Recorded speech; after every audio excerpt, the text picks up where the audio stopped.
कुछ नहीं होगा आपको। कोई आपको हाथ नहीं लगा सकता मेरे रहते हुए। यह शब्द सुनकर मन्नत के चेहरे पर एक पल के लिए सुकून तो आता है, लेकिन किसे पता था कि यही सुकून जल्द ही तूफान में बदल जाएगा। अब शुरू होने वाली है मन्नत की जिंदगी की सबसे बड़ी परीक्षा। मन्नत देने वाली है विक्रांत को धोखा, और सबके सामने करने वाली है ऐसा काम जो किसी ने सोचा भी नहीं था। धैर्य के साथ शादी करके लौटेगी मन्नत, और अपने इस कदम से हिला देगी सबको, विक्रांत को, उसके परिवार को और पूरे शहर को। दोस्तों, मन्नत की आने वाली कहानी में आने वाला है एक जबरदस्त और चौंका देने वाला ट्विस्ट।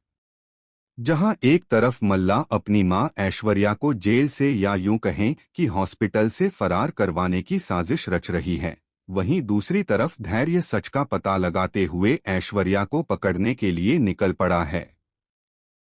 लेकिन किसे पता था कि उसी हॉस्पिटल में ऐश्वर्या मन्नत पर हमला करने वाली है। धैर्य वक्त पर पहुंचकर ऐश्वर्या को रोक तो लेता है, लेकिन हालात बिगड़ जाते हैं और धैर्य को उसे शूट करना पड़ता है। सभी को लगता है कि ऐश्वर्या की मौत हो गई है, लेकिन हकीकत कुछ और ही होती है।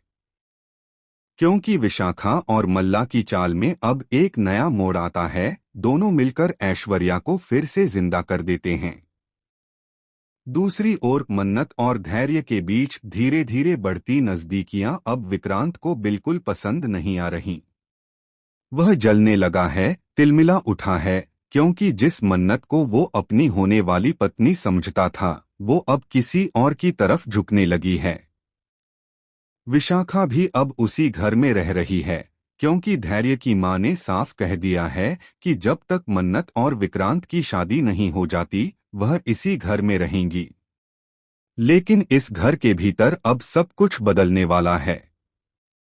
आने वाले ट्रैक में आप देखेंगे कि मन्नत और विक्रांत के बीच बहुत बड़ी लड़ाई होती है। एक बार फिर विक्रांत वही गलती दोहराता है, गुस्से में मन्नत का अपमान करता है, उस पर शक करता है और उसकी भावनाओं को ठेस पहुंचाता है। हर बार की तरह वह माफी मांगता है, पर इस बार हालात अलग हैं, क्योंकि अब मन्नत का दिल टूट चुका है। इस बार मन्नत माफ नहीं करेगी। विक्रांत सोच भी नहीं सकता कि उसके बिना मन्नत कोई और रास्ता चुन लेगी, लेकिन अब किस्मत का फैसला कुछ और ही है।